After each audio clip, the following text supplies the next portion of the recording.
Did you see New York suspended Rudy Giuliani from practicing law? Jimmy Fallon did, and said it was because of his repeated false and misleading statements about the election. Even Rudy was like, what the hell took you so long? Seth Meyers, I'll tell the full joke. Former Trump lawyer Rudy Giuliani has been banned from practicing law in the state of New York. I object, said people at his wedding. Fallon, you know you've crossed the line when other lawyers are like, this guy lies way too much. Seth again, I mean, I'm just shocked to find out Rudy had a law license.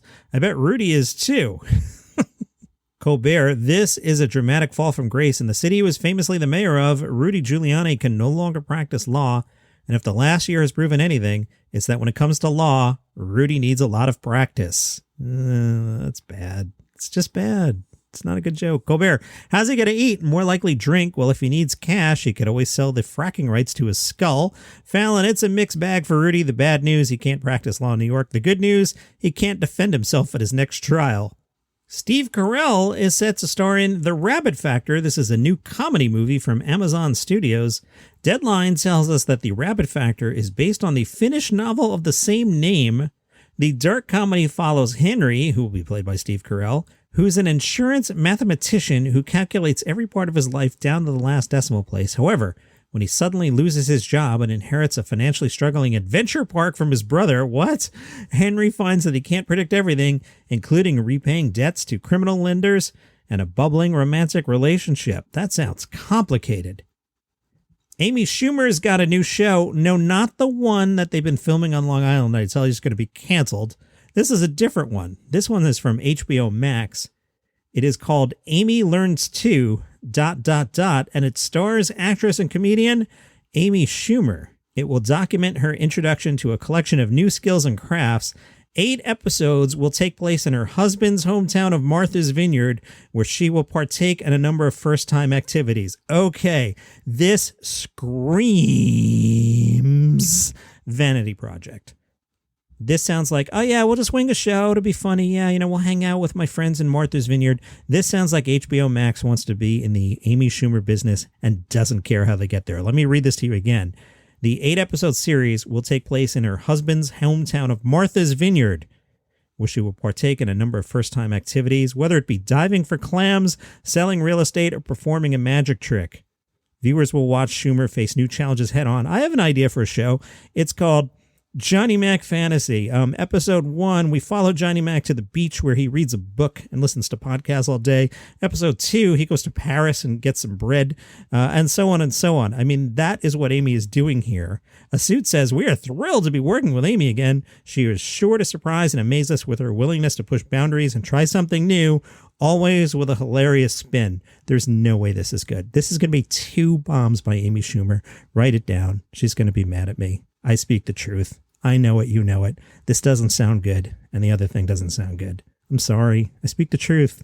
From comedy.co.uk, Simon Pegg is adapting Galaxy Quest for television. Now we're talking. In January, Tim Allen had revealed a potential storyline for a long-mooted sequel to the film Galaxy Quest that focused on his character Jason Nesmith, who's totally not William Shatner as James T. Kirk. It's Jason Nesmith. He said it's a fabulous script, but it had a hiccup because the wonderful Alan Rickman passed. So it all got very sad and dark because the script was all about Alan Rickman's character and my character. It was all about their story. It doesn't mean they can't reboot the idea. The underlying story was hysterical and fun. Alan also disclosed that the next chapter of Galaxy Quest could feature, quote, lightspeed space travel time dilation, which might place the crew of the Protector in a different timeline than Earth. Without giving too much away, a member of Alan Rickman's Galaxy Quest family could step in and the idea would still work, but right now it's in a holding pattern. That would be cool. I like pretty much everything Simon Pegg does, and I love Galaxy Quest. If you've never seen Galaxy Quest, watch it. It is the best of the Star Trek movies, and I'm a huge Star Trek fan who says that. Well, I'll take that back. Star Trek 2 is better than Galaxy Quest, but you know what I'm saying. It's a really good Star Trek movie. It's a good laugh. From ringsidenews.com, your home for comedy news, WWE writer Kenise Mobley revealed during an interview that she was hired on the WWE wrestling writing team after having zero background in pro wrestling. She said, yes, I've just been hired by WWE. Given the things that you know about me and my entire life and what I'm into, yeah, that's surprising. They did not require me to know anything about wrestling, but I do have a background in film production and comedy writing, and they're like, perfect, come on in. Ringside News asked about this, and one of their sources said, yeah, there's actually been a push to hire more comedy writers. WWE isn't looking for just pro wrestling writers. They're looking for people with experience writing entertainment television. They're attempting a move into a new space with many elements that could call for minds that have no idea who those superstars are until they get hired on. All right, I haven't polled the audience in a few weeks. I'm bringing it back.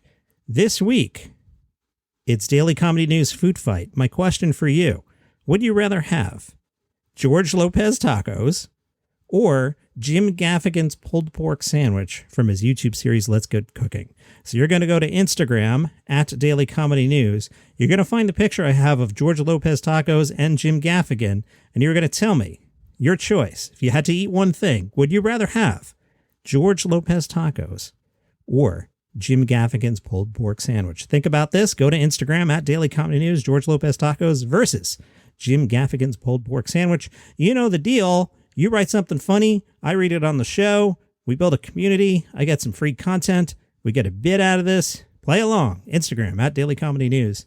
If you need something to do, I have a new episode of my casual travel podcast. It is called Travel is Back. I'm not saying it's a definitive travel guide. I'm saying it's what I like to do when I go somewhere. This week, we go to Washington, D.C., and I tell you what I like to do when I'm there. Last week was San Diego. We've also been to Nashville and Chicago on the show. It is called Travel is Back. Download it on Apple Podcasts, Google Podcasts, Spotify, etc. All right, I gave you a week. I told you I'm going to spoil the movie Luca. Spoilers for the movie Luca coming up. The AV Club spoke to Jim Gaffigan. Jim plays Lorenzo. Lorenzo and his wife Daniela struggle to keep their son Luca protected from what they see as the dangers of the surface. Luca's mom threatens to send him to live with his creepy uncle in the deep. He flees to land where his parents are forced then to venture in an effort to find him. All right, let me jump in. Here are the spoilers. Have you seen Luca? I love Luca. Now, you could look at Luca and go, yeah, it's a movie about two 10-year-old sea monsters. You could totally do that. But then you get to the end and you're like, oh, I see what you did here, Luca. This is brilliant. One interpretation of the film is that the two characters are gay. Now, remind you, their parents sent them to live with their uncle to get them away from everything. Luca escapes from the family, finds a friend, and in the course of the movie, the people of the Italian town come to accept Luca and his friend for who they are. It's very nice. When that movie ended, I was like, I loved that movie. I also like, not how it's shot because it's animated, how it's framed, how it's positioned, a lot of callbacks to Italian cinema. It's beautiful, and I just really like the story. Luca on Pixar, you should watch it. Gaffigan said, I'm very much of the attitude that I want my kids to go out there and scrape their knees and learn to struggle and fail, because I think half the battle is getting up after you fail rather than just falling down. I want my kids to have a job that they're bad at when they're a teenager as opposed to when they're 30. He talked about some of the Italian scenes, saying, I'm so affected by visual things. I watched it, and all I did was crave pasta and gelato. At the end of the movie, I was like, I got to get to Italy. Let me jump in there. Before I realized what the movie was really about, and I thought it was just two sea monsters in Italy, I was hung up on the Italian characters. They all have that accent, that the Luigi Mario accent, where you go, hey, what's the matter you? We're going to add a vowel to every sentence. That Italian accent, are we still allowed to do that?